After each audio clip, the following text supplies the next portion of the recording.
Nagbigay ng babala ang Bangko Sentral ng Pilipinas o BSP laban sa tumataas na kaso ng online scams at financial fraud sa ginanap na kapihan at balitaan sa Pampanga ng kapisanan ng mga broadcaster ng Pilipinas o KBP Pampanga Chapter.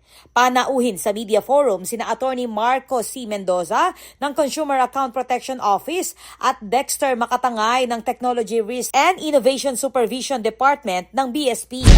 When it comes to AFASA, gusto natin na, syempre with the help of our friends from the media na maparating sa public na yung AFASA naglalagay siya ng maraming mechanisms for consumer protection, such as, halimbawa, yung na-mention ko kanina, sa light ng pagdami ng digital transactions natin, halos lahat tayo nag-digital transactions na.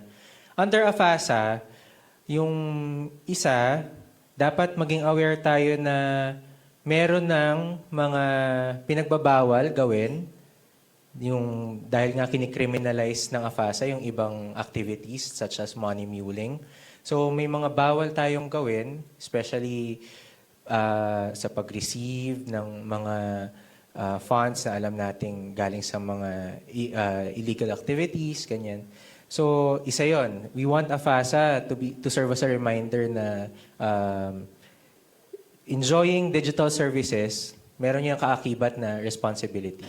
Number two, siguro we want the public, gusto natin na iparating sa mga consumers natin na through AFASA, maraming mechanisms for them na magkaroon ng remedy, magkaroon ng lunas yung isang nabiktima ng financial scam, halimbawa. Tinalakay nila ang Republic Act 12010 o Anti-Financial Account Scamming Act o AFASA Law na layong palakasin ang proteksyon ng consumers laban sa scammers at iba't ibang uri ng digital fraud.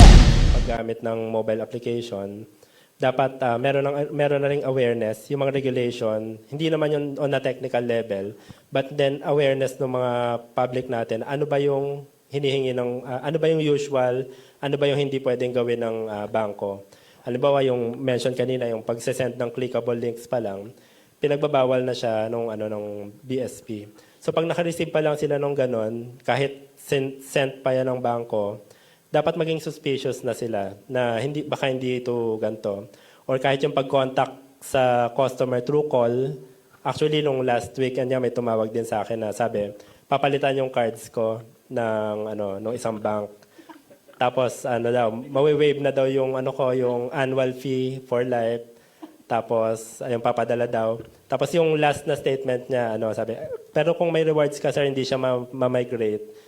Tutulungan kita kung kailangan. Tapos yung kinat ko na yun, sabi ko, may meeting ako. Tapos hindi ko na siya sinasagot. So yun, napaka-convincing kasi. Pero kailangan aware yung mga public natin doon sa mga gantong scheme. Nagbigay rin ang BSP ng tips kung paano makakaiwas sa online na panloloko, kabilang ang pag-iingat sa suspicious links, fake messages at pagbabahagi ng personal banking information.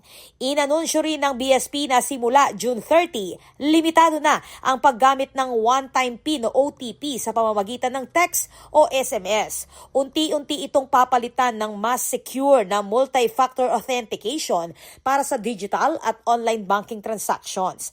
Ayon sa BSP, layunin nitong mapataas ang seguridad ng online financial transactions at mabawasan ang mga nabibiktima ng cybercrime. Ako po, Patricia Mumangon para King News Force Pampanga. Balitang tutuking balen, susuyo.